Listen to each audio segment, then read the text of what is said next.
gave me such an important part in this time. Go to my people Israel and say to them to build my temple. Oh, but all of these difficulties, okay, but it's still possible. To build a temple on the Temple Mount is much easier than to establish the state of Israel.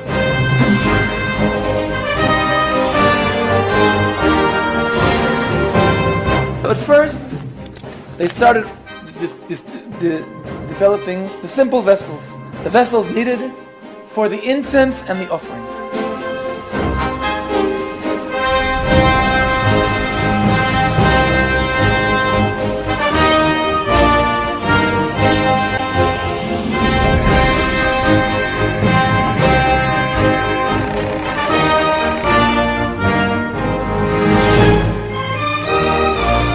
We did something like 7-8 items for the temple.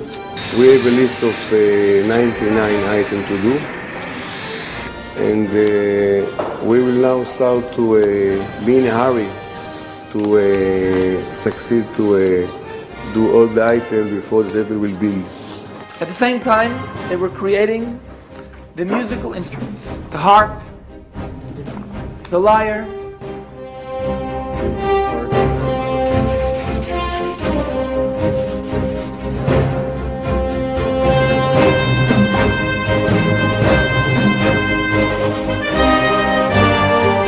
then the vestments.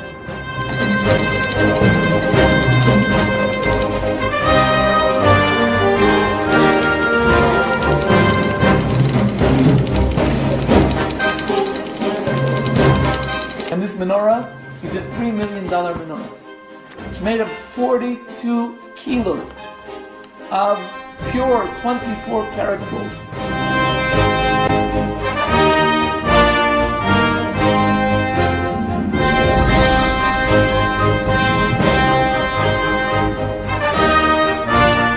Now, the latest project is we have there's a team of architects who are working on the blueprint.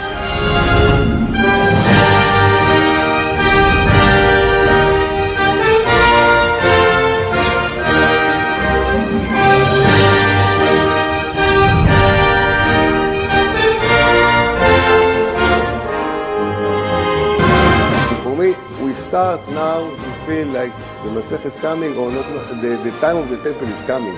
And the time is short. I think it's somewhere between now and 10 years or something like that. It's already ready. We're ready for it. The temple can be built only in one place, the place chosen by God. Only in the place that God chose thousands of years ago to build His temple. The location chosen by God.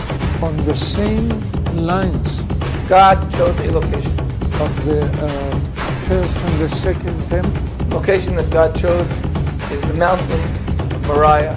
And the Holy Temple has to be planted on the Holy Temple in Jerusalem. The location chosen by God is the place today where the temple, where these mountains, where the rocks are, on the Temple Mount.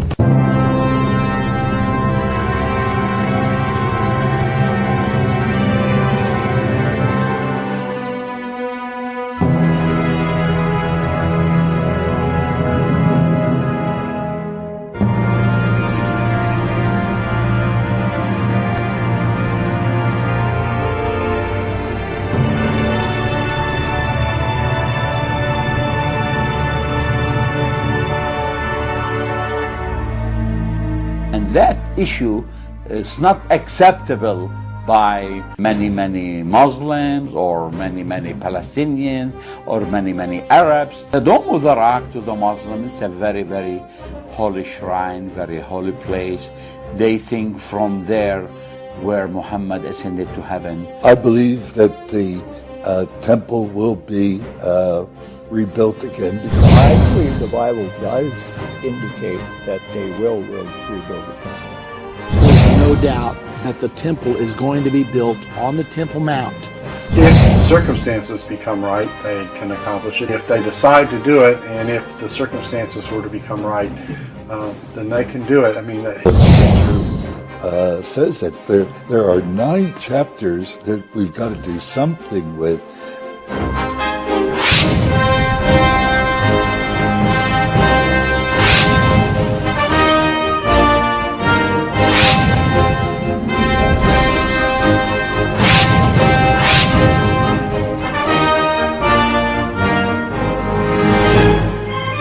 Any attempt to rebuild the temple here and now would lead to horrible disasters.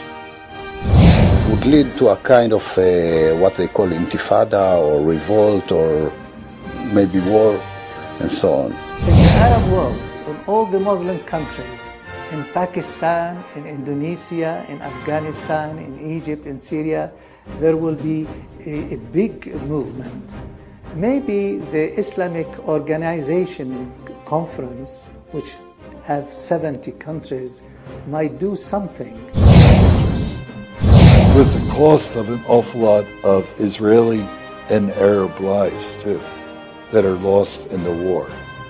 It will be, I think, something like 5/6 of the army that comes up against Jerusalem will perish. But that's what will happen at that time. It'll take just months and months to bury the dead. The big battle at the end of the tribulation is the battle at Armageddon. During the last days, during the tribulation,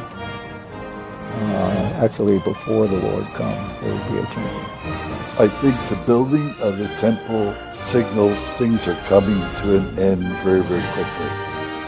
And the preparations for it in Israel now are another sign that these things are coming very quickly. How quickly, I don't know. But ours could be the generation in which Jesus came back again.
It's like we're looking at some exciting new footage that we have just received of a brand new red heifer that was born in the United States of America and is being raised as a red heifer according to the laws of Torah for the purpose of possibly, hopefully, presenting her to the people of Israel for the role of cleansing in the building of the Third Temple. So this is very, very exciting.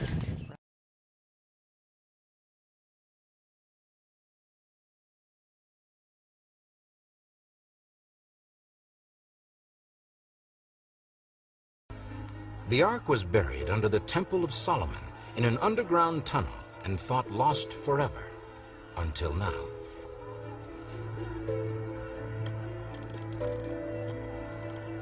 The most important evidence that the Bible is totally true could come from the rediscovery of the Ark of the Covenant. That's why so many have looked so hard for it. But does the Ark really exist? Did it ever exist? In 1981, an excavation took place on Temple Mount, in which 3 rabbis made a discovery that nearly set off another holy war between the Muslims and Jews. If we look at this sketch of the Temple Mount in Jerusalem, we can see subterranean passageways.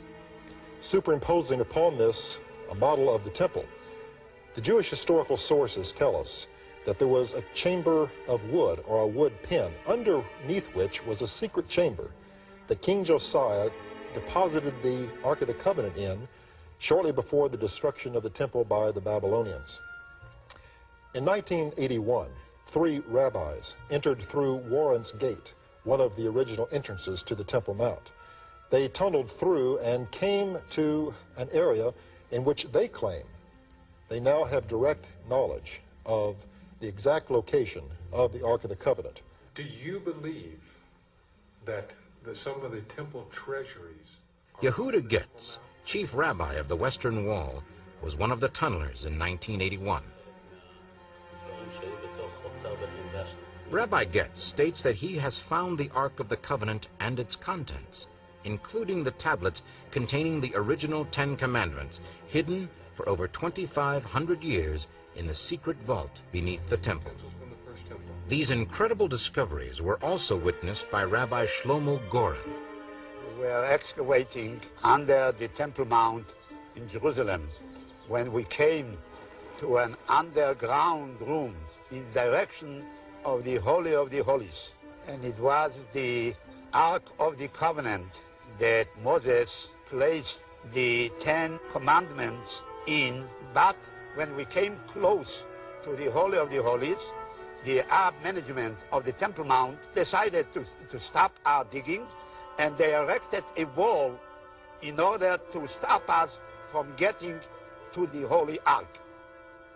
As to the contention that the Ark under the Temple Mount is a replica, the same contention might as easily be made concerning the Ethiopian Ark. There is really no other basis to support the Ethiopian claim than the Ethiopian traditions.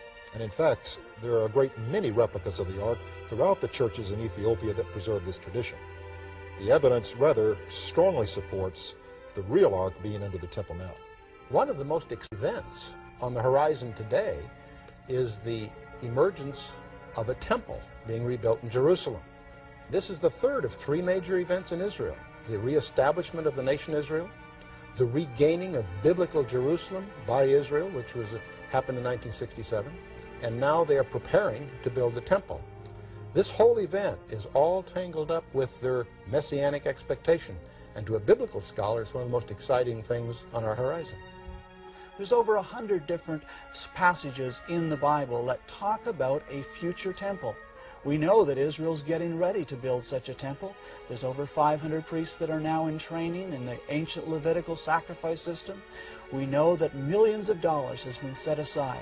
Even the government has been involved in studies of how to rebuild the temple. But what about the Ark? When I asked only 4 or 5 months ago the chief rabbis' representatives, together with other rabbis in Israel, about the Ark, they told me that the Ark is now in Israel. They tell me that the Ark will be in the next temple. The key to our direct relationship with God is the Holy Temple. And the main way that we are going about this is by actually producing, restoring, creating the vessels that can be used in the temple. Of the 93 basic categories of vessels that are described in the Holy Sources, we have so far created almost 60 vessels made of gold, copper, and silver, according to the original source material, and based on the complicated nuances and requirements of Jewish law. While our itinerary includes many of the vessels that are described in the Holy Sources to be used in the temple, the Ark is one item which is not on our itinerary for recreation, because we are aware of the location of the original, which was hidden in the time of the first temple before the first destruction. The evidence is very strong. The Ark of the Covenant has been found under this mount.